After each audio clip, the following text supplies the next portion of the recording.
이 빌립보서를 사도 바울께서 편지를 쓸 때 몇 가지 이유가 있었습니다.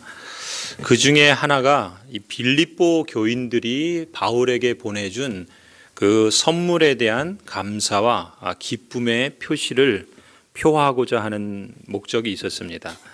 이 빌립보 교회는 사도 바울이 감옥에 갇혀 있었죠. 그때 쓴 편지입니다. 그때 그 빌립보 교회 성도들은 그 사람 중에 에바브로디도라고 하는 사람을 통해서 빌립보 성도들이 모은 선교 헌금을 이 감옥에 갇혀 있는 이 바울에게 보냈습니다. 그래서 바울은 그 편지 1장의 서두에 그것을 감사하는 표현을 이미 말한 바 있고, 또 오늘 이 4장 마무리를 하면서 에바브로디도 편으로 보내준 그 헌금이 얼마나 힘이 되고 또 그것이 기쁨이 되고 또 그것이 격려가 되었는가 다시 한번 그 감사의 마음을 표하고 있는 겁니다. 그것이 이 빌립보서를 쓴 이유 중에 한 가지 이유입니다. 사실 빌립보 교회는 사도 바울을 그 이전에도 꾸준히 섬기고 도왔던 그러한 교회였습니다. 여러분 15절 16절을 한번 보세요. 거기 한번 보시면은 15절에 그러죠. 빌립보 사람들아 너희도 알거니와 복음의 시초에 내가 마게도냐를 떠날 때에 주고받는 내 일에 참여한 교회가 너희 외에 아무도 없었느니라. 데살로니가 있을 때에도 너희가 한 번뿐 아니라 두 번이나 나의 쓸 것을 보내었도다. 사도 바울은 기본적으로 자비량 선교하는 것을 원칙으로 삼았어요. 왜냐하면 당시에 이 헬라 문화의 철학자들은 행복한 삶을 살아갈 수 있고 지혜로운 삶을 살아가는 방법을 말하자면 철학 강의를 했습니다. 그래서 그 강의를 하면 사람들에게 그 강의료를 받았어요.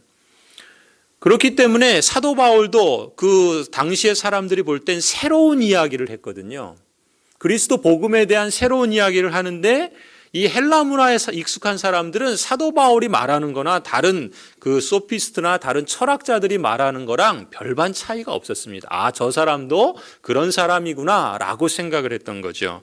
그래서 사도 바울은 그들과 차별성을 두기 위해서 말하자면 그리스도의 복음이 잘 증거될 수 있도록 그것이 자신의 밥벌이로 그렇게 오해되고 오히려 그것 때문에 복음이 가려질 것을 우려해서 자비량 선거를 했던 겁니다. 그래서 사도 바울은 그 낮에 그 주중에는 일을 하고 주말에 회당을 중심으로 복음을 전하는 그런 방식으로 선교를 했던 것이죠. 그런데 유독 한 교회만큼은 처음부터 선교 헌금을 받았어요. 그 교회가 누구냐면 바로 이 빌립보 교회였습니다. 오늘 그 15절 16절이 바로 그거예요. 한두 번 여러 차례에 걸쳐서 이 빌립보 교회만은 초기부터 복음이 전해지는 그 시초부터 그 도움을 받았던 겁니다. 그런데 어떤 연유인지 모르겠는데 이 빌립보 교회 선교 헌금이 중단된 거예요. 끊어진 겁니다. 그러다가 이제 여러 해가 흐른 거죠. 그리고 지금 이 당시 이 빌립보 교회를 이렇게 개척하고 목회하던 게 사도 바울이 이제 그 사도행전에 보면 3차 선교여행을 하잖아요. 그 이후에 또 이제 한 번 더 하지만 이 2차로 선교여행할 때 빌립보 교회를 개척했던 거죠. 그리고 나서 그것이 다 끝난 다음에 더 여러 해가 지난 다음에 사도 바울이 로마 감옥에 갇히잖아요. 이 감옥에 갇혀 있는 그 바울에게 다시 빌립보 교회가 선교 헌금을 보낸 겁니다. 그리고 에바브로디도라고 하는 인편에 그것을 보냈던 거죠. 이렇게 에바브로디도 편에서 다시 헌금을 보냄으로써 사랑을 표현했는데 18절을 한번 보세요. 거기 뭐라 그럽니까? 내게는 모든 것이 있고 또 풍부한지라 에바브로디도 편에 너희가 준 것을 받음으로 내가 풍족하니 이는 받으실 만한 향기로운 제물이요 하나님을 기쁘시게 한 것이라. 지금 에바브로디도 편에 빌립보 성도들의 그 사랑의 그 물질인 그 선교 헌금을 다시금 받게 된 겁니다. 그것을 사도 바울은 뭐로 받아들였냐면 10절을 한번 보세요. 10절에 뭐라 그럽니까? 내가 주 안에서 크게 기뻐함은 너희가 나를 생각하던 것이 이제 다시 뭐라 그래요? 싹이 납니다. 이렇게 말해요. 싹이 나. 싹이 난다는 표현 주로 언제 쓰죠? 요즘 쓰지 않습니까? 요즘? 겨우내 그 얼어붙었던 땅이 이제 설설 녹으면서 우리 지금 앞에 그 예배당 앞에 보면은 이 싹들이 나잖아요. 그렇죠? 막 이렇게 여기 옆에 목련도 막 피고 이렇게 뭐가 이 싹이 피죠. 그 얼어붙었던 땅에 이 새싹이 나는 것. 지금 그 표현을 쓰고 있는 거예요. 그러니까 지금 어떤 걸 말하고 있는 겁니까? 지금 사도 바울은 로마 감옥에 갇혀 있어요. 어떤 이유였는지 모르지만 빌립보 교회가 그 선교 헌금이 중단이 됐어요. 그리고 그 바울은 감옥에 갇혀 있고 마치 추운 겨울을 지나고 있는 듯한 그런 상황이죠. 그런데 따뜻한 봄이 돼서 그 새싹이 나듯이 이 빌립보 교회 성도들이 마음으로 보내준 그 헌금은 이 차짓한 감옥에 갇힌 바울에게 마치 봄이 되어서 싹이 나는 것과 같은 그런 사랑의 표시였다. 그 따뜻함 그 자체였다. 그것에 대해서 지금 감사를 표현하고 있는 거예요. 그래서 바울은 너무나 기뻤던 겁니다. 행복했던 거예요. 그 헌금 자체도 위로가 되고 힘이 되었지만 더 기뻤던 건 뭐예요? 그 헌금에 담겨있는 성도들의 마음 때문에 위로가 되었던 것이죠. 그래서 바울은 이 편지를 쓰면서 감사의 마음을 전하고 있는 겁니다. 성도 여러분, 우리 교회가 농어촌 교회나 선교사님들을 후원하고 기도하는 사역들을 하지 않습니까? 사도 바울처럼 어떤 의미에서 우리가 행하는 그러한 사역들은 마치 그 사역 현장에서 그 농어촌 목회자들이나 또 선교사님들이 이 추운 겨울에 얼어붙은 그 현실 가운데 그것을 마치 깨고 일어나서 생명의 꽃을 피우는 듯한 그런 사랑의 새싹으로 작용할 수 있다는 것을 우리가 기억할 필요가 있어요. 우리 전도회에서 행하는 그러한 후원 또 중보기도 사역 이게 참 의미 있는 것입니다. 겨자씨처럼 작아 보일지는 모르지만 그러나 그건 결코 작은 게 아니에요. 선교헌금이 많고 적음을 떠나서 물질 그 이상의 의미가 있다는 겁니다. 거기에 표현되는 성도들의 마음과 또 그 물질만이 아니라 함께 드려지는 보이지 않으나 그러나 하나님께 상달되어지는 중보의 기도가 그 사역을 하면서 겪는 선교사님들과 여러 목회자들의 온갖 고난이나 어떤 영적인 또 정서적인 그러한 어려움들, 침체들 이런 것들을 이길 수 있게 하는 그러한 힘이 될 수 있다는 거죠. 마중물이 될 수 있다는 겁니다. 그런 점에서 이 하나님 나라가 이렇게 겨자씨처럼 작아 보이지만 그러나 그러한 사역들을 통해서 진행된다는 것을 우리가 잊지 않았으면 좋겠습니다. 겨자씨로부터 시작된 하나님의 나라는 자라가고 되고 또 완성되게 될 것입니다. 그것이 하나님의 섭리이기 때문에 그렇습니다. 우리 전도회뿐만 아니라 우리 교회가 사실 그 구역이 이제 그 농어촌 교회나 해외 선교를 위해서 우리가 함께 중보하고 기도하는 그러한 정하기는 해놨는데 사실 그게 아직 잘 이루어지지는 않는 것 같아요. 우리가 지금 이 사도 바울의 이 감사의 표현을 통해서 우리도 우리가 생각하는 그 선교 사역에 있어서나 중보 사역에 있어서 우리가 좀 더 마음을 모으고 또 기도하는 일을 힘쓸 수 있기를 간절히 소원합니다. 자, 두 번째 이유는요. 이 사도 바울이 이 편지를 쓴 두 번째 이유는 이 빌립보 성도들에게 이렇게 감사를 표현하는 것 외에 또 다른 이유가 있었습니다. 14절을 한번 보세요. 14절에 보시면 그러나 너희가 내 괴로움에 함께 참여하였으니 잘하였도다. 이 잘하였도다라는 건 뭐예요? 우리가 표현이 그래서 그렇지 한마디로 말하면 칭찬하는 겁니다. 잘했다라고 그렇게 칭찬해 주는 겁니다. 빌립보 성도들의 그 선교 헌금을 통해서 나타난 그 사랑에 대해서 감사를 표현할 뿐만 아니라 그들이 보여주는 믿음의 삶에 대해서 사실은 칭찬하고자 했던 점이 이 빌립보서를 쓴 중요한 이유 중에 하나였습니다. 그럼 어떤 상황인지를 우리가 좀 살펴볼 필요가 있는데 11절을 우리 11절 12절을 같이 한번 읽어 보십시다. 11절 12절 시작. 내가 궁핍함으로 말하는 것이 아니니라. 어떠한 형편에든지 나는 자족하기를 배웠노니 나는 비천에 처할 줄도 알고 풍부에 처할 줄도 알아. 모든 일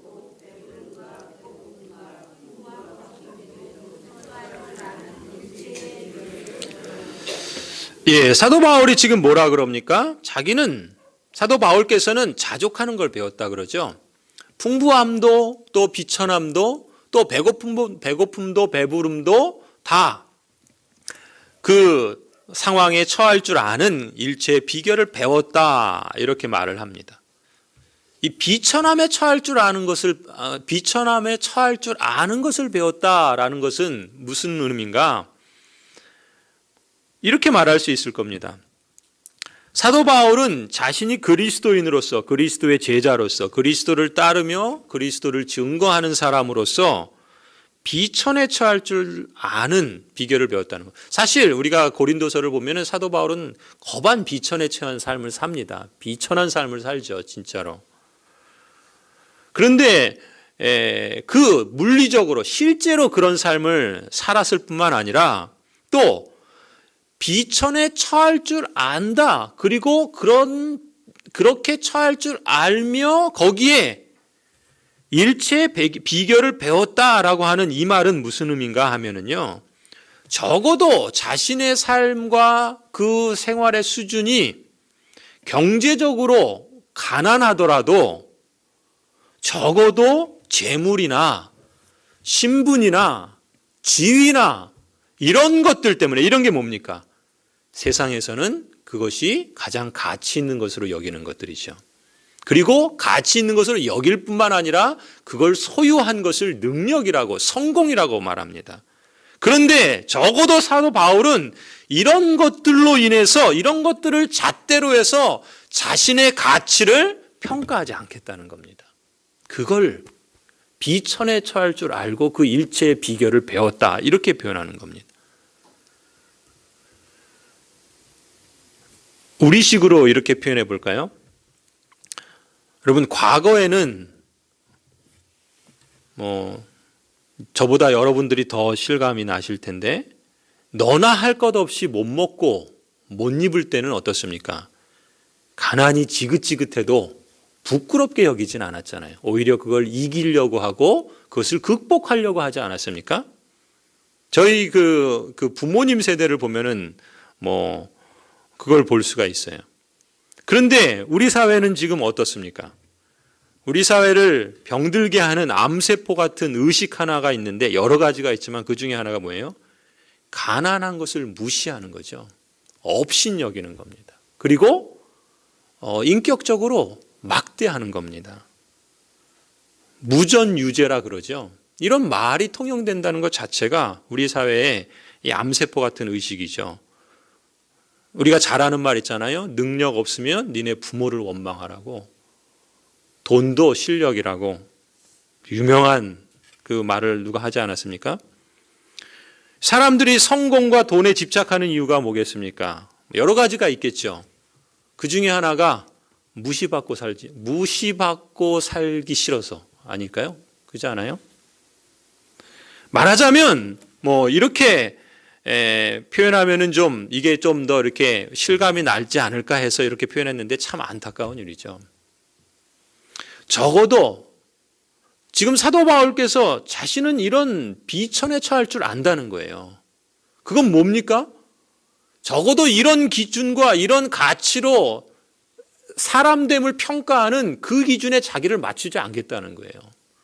세상이 그렇게 평가를 하고 세상이 그렇게 사람의 가치를 그 물질로 따지고 그렇게 업신여기고 하는 것에 대해서 적어도 자신은 그것에 대해서 연연하지 않겠다, 흔들리지 않겠다는 것. 그것에 대해서 자신도 그렇게 보고 다른 사람도 그렇게 비교하면서 자신을 깎아내리지 않겠다는 겁니다. 이게 비천에 처할 줄도 안다는 거예요. 우리식으로 표현하면 그렇다는 겁니다. 또 풍부에 처할 줄도 안다 그래요. 사실 바울이 어느 정도나 풍부했는지는 잘 모르겠습니다. 그런데 풍부에 처할 줄도 안다라고 할 땐 적어도 뭘까요? 사도 바울은 그 돈을 하나님의 위치에 두지 않겠다는 거 아닐까요? 왜냐하면 사람들은 돈 좀 벌었다고 생각하는 사람들은 자신이 성공한 사람이라고 생각하죠. 다 그런 건 아니지만 많은 사람들이 그렇지 않습니까? 그러면 보통 다른 사람들과 특별한 대접을 받을 권리가 있다고, 특권이 있다고 여기는 것 같습니다. 마치 돈이 언제나 안전을 보장해주고 또 삶의 만족을 가져다 줄 것처럼 착각하죠. 돈의 힘을 믿고 한없이 교만하고 자기보다 못하다고 보는 사람을 함부로 대하는 것이 다 돈 때문에 아니겠습니까? 풍부에 처할 줄도 안다라는 말은 적어도 그런 의식으로 돈을 신의 위치에 두고 하나님 위치에 두고 그렇게 거기에 연연하지 않는다. 이런 것이 아닐까 싶습니다. 바울이 말하는 이 자족은 그것이 가난한 것이든 그것이 부유한 것이든 적어도 외적 환경에 따라서 좌우되지 않는 법을 배웠다는 것이라 봅니다. 자기가 소유한 것, 자신의 능력, 자신이 이룬 업적, 이런 것들에 대해서 자기 자신에 대해서 자기 스스로 만족하는 것이 아니라 자신의 만족은, 자신의 기쁨은, 자신의 의미와 가치는 적어도 그런 조건들에 있는 것이 아니라 하나님께 있다라는 것을 인정하고 사는 법을 배웠다. 그렇게 표현할 수 있다 봅니다. 그런 점에서 13절이 나오는 거예요. 13절이 무슨 말씀이죠? 우리 같이 한번 읽어볼까요? 13절 같이 읽습니다. 시작. 내게 능력 주시는 자 안에서 내가 모든 것을 할 수 있느니라. 여러분, 이 말씀은 우리 한국 사람들이 정말 좋아하는 말씀 아니에요? 한국 사람만 좋아하는 게 아닙니다. 외국 사람들도 북미에서도 이 말씀 좋아해요. 왜요? 내게 능력 주시는 자 안에서 내가 모든 걸 할 수 있다. 여러분, 근데 이 말씀이 흔히 생각하는 것처럼 예수님 믿으면 무엇이든지 다 할 수 있어. 그런 뜻 아니죠. 그런 뜻 아닙니다. 예수님만 믿으면 무엇이든 원하는 것을 손에 넣을 수 있어. 그런 의미로 지금 이 말을 하는 게 아닙니다. 13절만 딱 따로 떼어서 내게 능력 주시는 자 안에서 내가 모든 것을 할 수 있다. 이렇게 말하니까 예수님만 믿으면 모든 것이 가능한 것처럼 세상에 성공도 얻고 부도 얻고 명예도 얻고 이런 거 다 얻을 수 있을 것처럼 그렇게 말하지만 사실 사도 바울은 앞뒤를 보세요. 전혀 그렇게 말하고 있지 않습니다. 오히려 정반대를 말하고 있어요. 뭐라 그럽니까? 자신은 비천에 처할 줄도 안다. 자신은 풍부에 처할 줄도 안다. 그게 무슨 말이라고 그랬어요? 적어도 이 세상이 가치 있다고 보는 외적인 평가나 그 기준들에 대해서 그것에 연연하지 않겠다는 거죠. 그것에 좌지우지되지 않겠다는 것 아닙니까? 그런데 지금 이 13절을 따로 떼어서 내가 원하는 것을 내가 예수 그리스도를 믿음으로 얻어내고 말겠다라고 하는 건 뭐예요? 사도 바울이 말하는 걸 정반대로 말하고 있는 것 아니겠습니까? 만약에 이 구절이 정말 그런 뜻이었다면 예수님이 40일 금식하시고 사단에게 시험 받으시죠. 아마 그 사건은 다르게 결론이 났어야 될 겁니다. 그잖아요?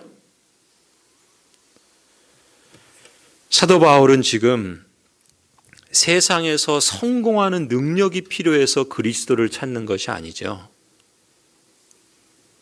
세상에서 성공하는 능력이 필요해서 내게 능력 주시는 자 안에서 내가 모든 것을 할 수 있다. 지금 이렇게 말하는 게 아니지 않습니까? 오히려 그 반대예요. 이제까지 자기가 그래도 사회적으로는 학벌도 있죠. 가문도 좋죠. 또 로마 시민권을 갖고 있죠. 또 바리새인 종교적으로도 인정받는 사람이죠. 그런데 그 모든 것을 배설물처럼 여긴다 그러지 않습니까? 그리스도 안에서 발견되기 위해서 자신이 복음을 다 전한 후에 오히려 엉뚱하게 자신의 그 신앙을 잃어버리고 하나님 모른다 할까 봐 마지막 그 자리까지 그리스도에게 붙어 있기 위해서 그렇게 몸부림치며 날마다 죽는다 그렇게 말하지 않습니까? 그리스도를 진정으로 사랑하니까 그리스도의 뜻을 구하고 그 길을 쫓아가다 보니까 내가 배가 부르든 배가 고프든 그 주님 안에서 자기를 발견하고 싶다는 거죠. 내게 능력이 되시는 그 주님. 내 힘이 능력이 되는 것이 아니라 내 소유가 능력이 되는 것이 아니라 내 지위가 능력이 되는 것이 아니라 유일한 능력이 되시는 그 주님 안에서 나를 발견하겠다는 것 아니겠습니까? 그러니까 이제 풍부하든 궁핍하든 어떠한 형편에 처하든 그리스도 안에서 하나님을 신뢰하며 살아가게 되었다. 난 그 비결을 배웠다. 난 그렇게 살아간다. 그렇게 살아가겠다라고 하는 그러한 거침없는 담대한 고백이 아닐까 싶습니다. 23절의 강조점은 어디에 있어요? 내가 모든 것을 할 수 있다는 데 강조점이 있지 않습니다. 강조점은 내게 능력 주시는 자 안에 있어. 여기에 강조점이 있는 거예요.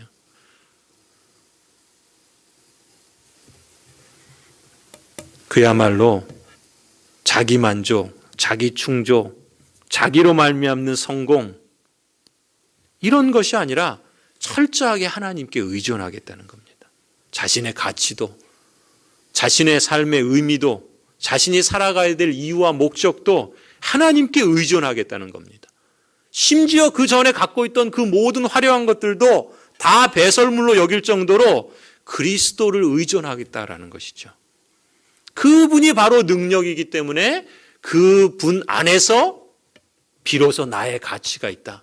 그런 점에서 내가 모든 걸 할 수 있다는 겁니다. 그것이 풍부함이든 그것이 궁핍함이든.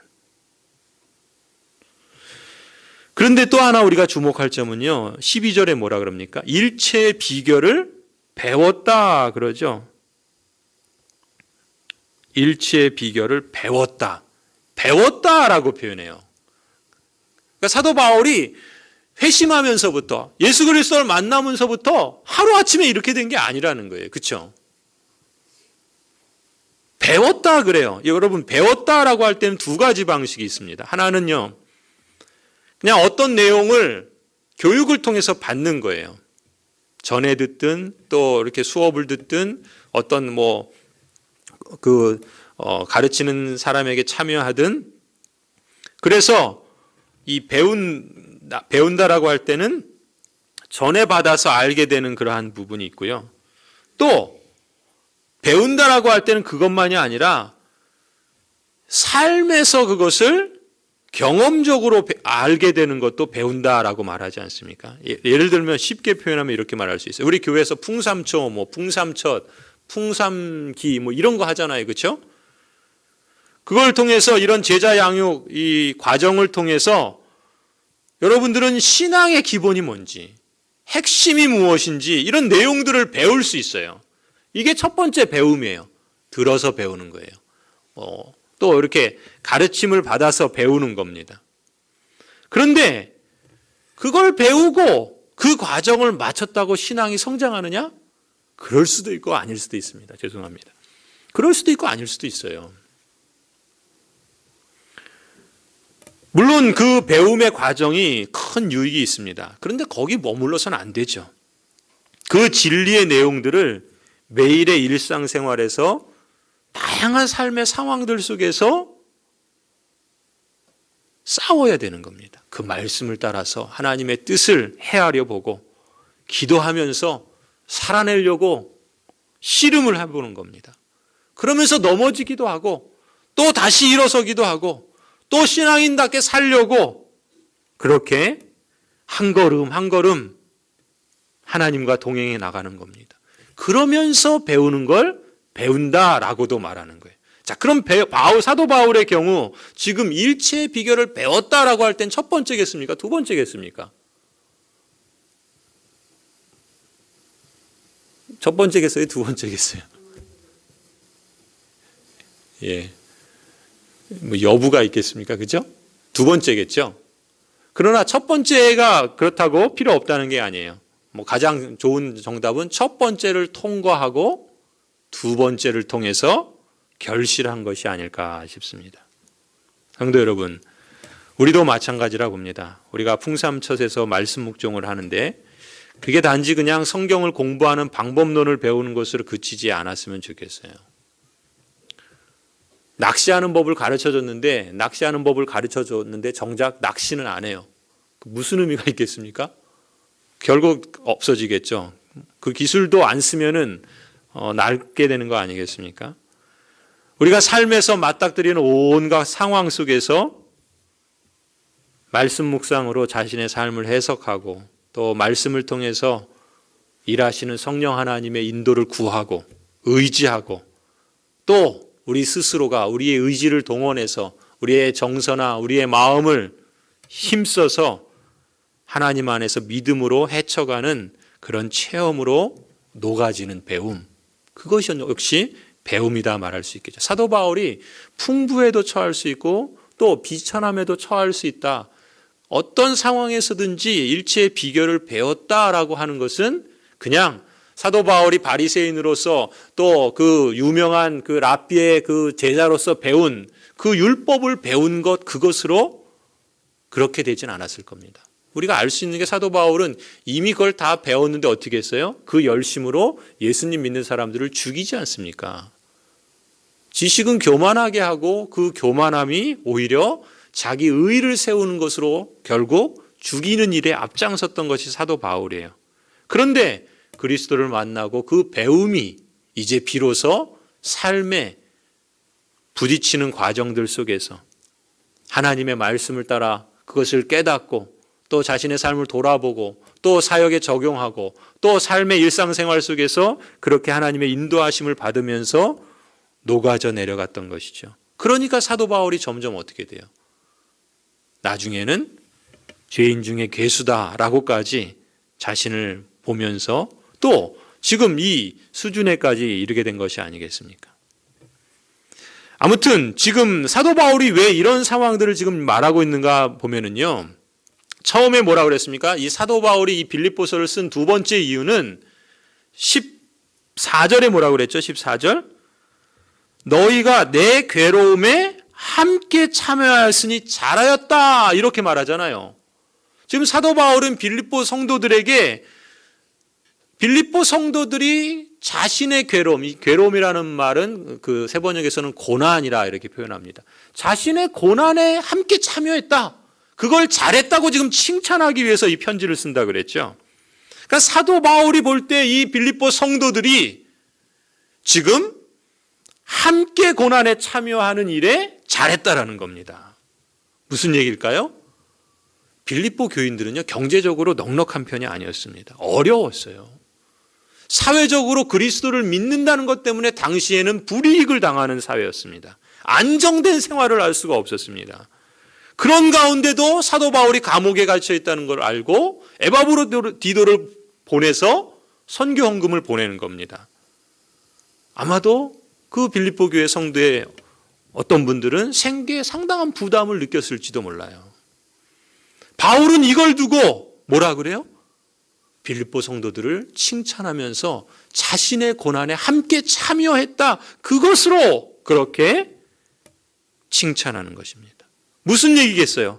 빌립보 성도들도 지금 바울처럼 자신이 소유한 것이나 자신의 능력에 의존해서 스스로 만족하는 것이 아니라 그 만족이 하나님께 있다라는 것을 인정하고 사는 법을 이 바울처럼 함께 동참하고 있다는 거예요.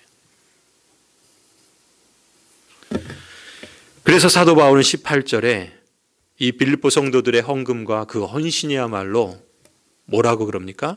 하나님이 받으실 만한 향기로운 제물이다. 하나님을 기쁘시게 한 것이라, 그렇게 칭찬합니다. 사도 바울에게 보낸 선교 헌금인데 지금 자신이 그 그리스도를 믿고 따르면서 살았던 그 삶의 배움을 통해서 삶의 원칙으로 삼았던 것을 지금 이 빌립보 성도들도 자신과 같은 그 고난에 참여하는 것을 보면서 그것이야말로 하나님이 기뻐 받으시는 향기로운 제물이다. 제물은 뭡니까? 너희 몸을 하나님이 기뻐하시는 거룩한 산 제물로 드리라고 그러잖아요. 지금 빌립보 성도들이 자신의 몸을 드리는 거예요.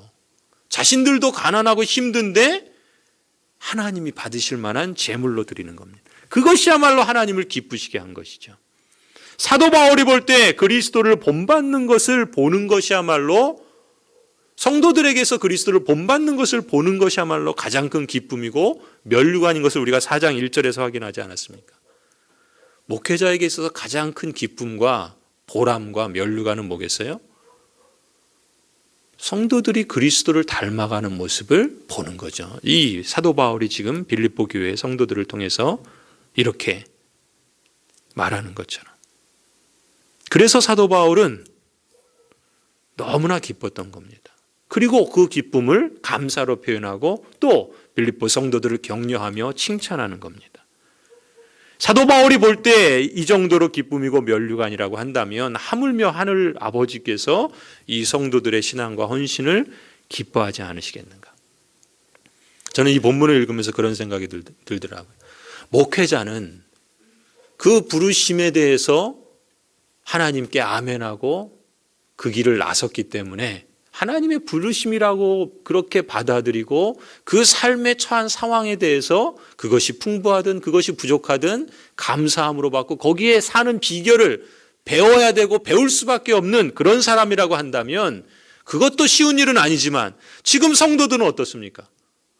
목회자가 아니잖아요. 우리 현대인의 사고방식으로 말하면. 그건 목회자나 할 수 있는 거고 그건 특별한 사도 바울이나 할 수 있는 것이지, 특히 이 사회 속에서 돈이 가장 힘이고 능력이라고 여겨지는 이 사회 속에서 자신의 어려움을 감수해 가면서까지 자신을 드리는, 그래서 자신의 가치의 근거가 거기에 있지 않고 하나님께 있다라는 것을 삶으로 드리는 이 신앙, 이게 얼마나 엄청난 것입니까? 저는 이런 성도들이야말로 진짜 정말 하나님이 받으실 만한 한가로운 제물이고 하나님이 기뻐하시지 않겠는가?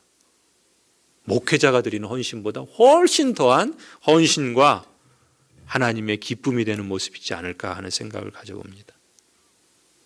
그런 성도들이 오늘날 없지 않죠. 그래서 사도 바울이 19절에 어떻게 합니까? 하나님께 이 성도들을 위해 축복하며 기도합니다. 목회자가 줄 수 있는 게 없잖아요. 성도들을 위해서 기도합니다. 19절에 뭐라고 기도합니까? 나의 하나님이 그리스도 예수 안에서 영광 가운데 그 풍성한 대로 너희 모든 쓸 것을 채우시리라. 기도하는 거예요. 축복 기도합니다. 소망의 기도를 하나님께 드립니다.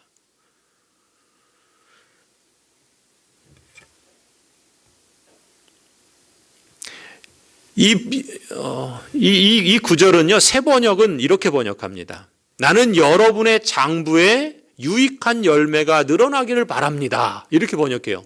장부가 뭐예요? 우리 재정장부 있잖아요. 재정장부. 이게 영어로는 어카운트예요. 우리 은행 계좌를 어카운트라고 그러죠. 실제로 그래요. 나는 여러분의 어카운트에 유익한 잔고가 풍성히 쌓이는 것을 구합니다. 이 기도예요, 사실. 그래서 학자들은 지금 여기서 말하는 이 사도 바울의 기도의 내용에 그 풍성한 대로 너희 모든 쓸 것을 채우시리라 라는 것이 어떤 거냐? 그 복이 어떤 복이냐라고 말할 때 학자들은 두 가지를 다 포함한다고 해석을 합니다. 첫 번째는 우리가 생각하는 것처럼 영적인 복을 말하는 거다. 하나님께서 이 성도들에게 영적인 복을 주시기를 축복하는 거다. 이렇게 해석을 합니다. 또 두 번째는 이것은 말 그대로 물질적인 축복을 말하는 거다. 왜냐하면 그 계좌에 유익한 잔고가 풍성히 쌓인다라고 하는 이런 표현들은 바로 그것을 충분히 그렇게 해석할 만한 여지가 있다라고 본다는 것이죠. 그래서 그리스도 안에서 이렇게 하나님의 그 뜻을 따라가는 그 삶에 있어서 하나님이 주시는 그 은혜의 선물은 포괄적이라 말합니다. 신앙의 성장과 성숙이 있고 그것이 중심적이라고 한다면 하늘에 속한 모든 신령한 복이죠. 말하자면 그뿐만이 아니라 물질적인 축복도 배제할 수 없다. 이렇게 말한다는 것이죠. 물론 중요한 초점은 무엇이겠습니까? 고린도후서 9장 8절에서도 비슷한 표현이 있어요. 하나님이 능히 모든 은혜를 너희에게 넘치게 하시나니 이는 너희로 모든 일에 항상 모든 것이 넉넉하여 모든 착한 일을 넘치게 하려 하심이라. 하나님께서 은혜를 넘치게 하시는데 모든 일에 항상 모든 것을 넉넉하게 해주실 것이다. 그래서 모든 착한 일을 넘치게 하려 하심이다. 이렇게 말해요. 무슨 얘기입니까? 영적인 복과 또 영적인 그러한 성숙을 허락해 주시는데 또 물질적인 것도 배제하지 않는다는 거예요. 그런데 물론 초점은 뭐예요? 그 물질적인 복이든 영적인 복이든 그 모든 복들은 모든 착한 일을 넘치게 하기 위한 목적으로 주신다. 이렇게 말씀하고 있습니다. 고린도후서 9장 8절에. 또 그 19절에 뭐라 그럽니까? 나의 하나님이 그리스도 예수 안에서 영광 가운데 채우실 것이다 라고 표현해요. 영광 가운데 채우실 것이다. 이 말은 영광 가운데 채운다는 말이 어떤 말인가? 영광스러운 방식으로 채우실 것이다. 이렇게 해석을 합니다. 학자들은. 또 영광 가운데 채우신다는 것은 그리스도께서 재림하실 그날이 영광의 날이잖아요. 그 마지막 그날의 영광 가운데 오실 그 종말에 완성될 영광, 그렇게 마지막 재림 때 하나님께서 채우실 것이다. 이렇게도 해석을 합니다. 그러니까 종합해 보면 뭐예요? 하나님께서, 사실 사도 바울은 여기서 우리의 하나님 그러지 않고 뭐라 그럽니까? 나의 하나님이라 그래요. 자신이 그것을 실감하는 거예요. 그러니까 궁핍함에도 처할 줄 알고 풍부함에도 처할 줄 알았다는 것은 실제 자신의 삶을 통해서 배운 거잖아요. 그러면서 그 하나님이 나의 하나님이신데 그 나의 하나님이 그 내가 소유한 하나님이 아니라 내가 만난 그 하나님이, 그 내게 역사하셨던 그 하나님이, 내게 그런 배움을 주셨던 그 하나님이 영광 가운데, 다시 말하면 종말에 완성될 그날에 채워주실 것이다. 뿐만 아니라 그 영광의 한 부분을 이 땅을 살아가면서도 이 현실에서도 누리게 하실 것이다. 이것을 축복하고 기도하고 있는 것입니다. 설교를 마무리합니다. 성도 여러분, 우리 교회가 우리에게 능력 주시는 자 안에서 후원하고 중보하는 사역을 통해서 얼어붙은 사역 현장에 다시금 생명의 꽃을 피우는 그러한 헌신에 능한 교회가 되기를 간구합니다.